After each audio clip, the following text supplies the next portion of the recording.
Welcome to The Explainer. Today we're diving into what has to be one of the strangest and stickiest and tragically deadliest disasters in all of American history.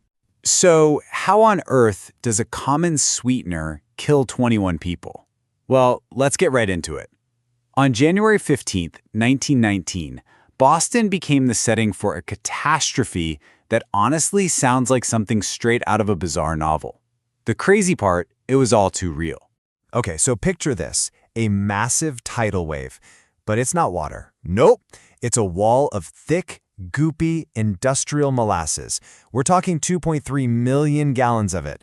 To put that in perspective, that's enough to fill more than 3 Olympic-sized swimming pools. Just incredible. And this wave wasn't slow. Imagine it barreling down the street at 35 miles per hour. That's way faster than a person can run. A sticky, suffocating tide just ripping through a busy city neighborhood right at lunchtime. The force was just immense. I mean, it crushed everything in its path. In the end, 21 people lost their lives. Dozens of horses too. And another 150 people were seriously injured. So this is what it looked like afterward. The crazy thing is, it was this unseasonably warm winter day in Boston's North End. People were out, enjoying the weather, and then just before 1 in the afternoon, bam! A massive 50-foot-tall storage tank just gives way. It unleashes absolute chaos. So, let's break down what happened. Section 1. A tsunami of molasses. I mean, the initial blast was just a nightmare of sound and fury. Before anyone even saw the wave, they heard it. The tank didn't just spring a leak, it completely exploded. People said the rivets shot out like machine gun fire. Can you imagine? The massive steel plates just tearing apart with this deafening roar. The sheer weight of it was staggering, over 13,000 metric tons.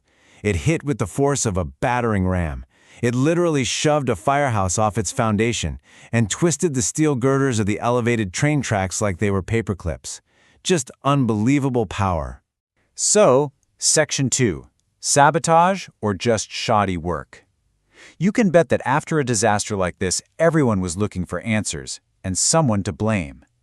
And the tank's owner, the United States Industrial Alcohol Company, well, they had a story ready to go. Their claim? Sabotage. Anarchists planted a bomb. You have to remember, this was during the Red Scare, so that was a convenient excuse. But the people who lived and worked right there, they had a very different story. They knew the tank had been leaking for years. All right, Section 3, a disaster in the making. As you can imagine, once investigators started digging, that whole anarchist theory fell apart pretty fast. And what they found underneath was, well, a pretty damning history of corporate negligence. And the evidence was just overwhelming. I mean, look at this.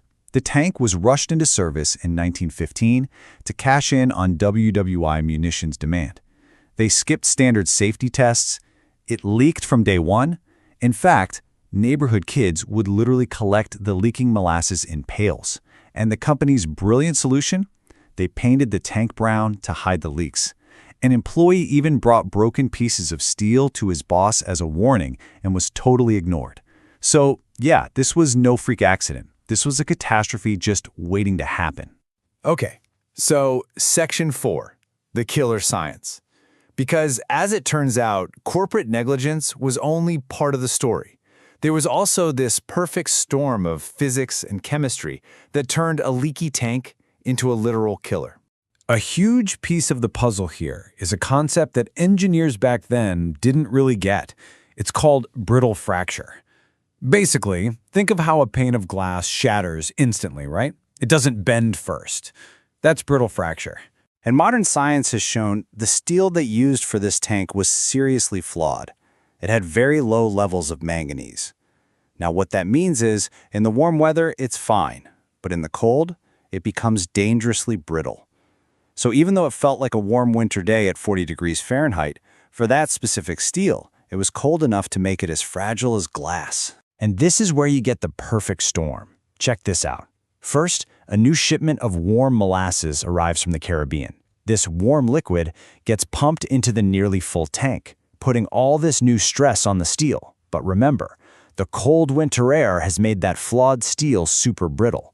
All it took was one tiny crack at a high-stress point, and because of that brittle fracture, the whole tank didn't just tear, it shattered. Instantly. Okay, so that explains why the tank burst. But you're probably thinking, wait, molasses is slow, slow as molasses. And you're right, except it's what's called a non-Newton fluid. This means under extreme stress, like a giant tank collapsing, its properties change. It suddenly behaves less like thick syrup and more like a mudslide. And that's how it hit that terrifying speed. So let's talk about the aftermath. Section 5. A sticky legacy. Because this flood left a mark on Boston that went way beyond just sticky streets. It ended up changing laws and engineering practices forever. The cleanup was just a massive, massive effort. I mean, we're talking weeks of work. The molasses would harden in the cold, trapping everything. The only thing that worked to dissolve it was salt water, so they had fireboats just pumping water from the harbor constantly. They say Boston Harbor stayed brown all the way until the summer. And the legal battle? It was epic. It became one of the first big class-action lawsuits in Massachusetts history. It dragged on for 6 years, and they called something like 3,000 witnesses. But in the end, the court found the company was 100% at fault for its negligence. They had to pay out what would be around $10 million today. And this, right here, is why this whole story still matters so much. That court ruling set a huge precedent. Corporations could be held responsible for their failures. This one tragedy led to a wave of new regulations all over the country. The kind of safety standards we totally take for granted today, like engineers having to literally sign and seal their plans, and government inspectors having to check major projects.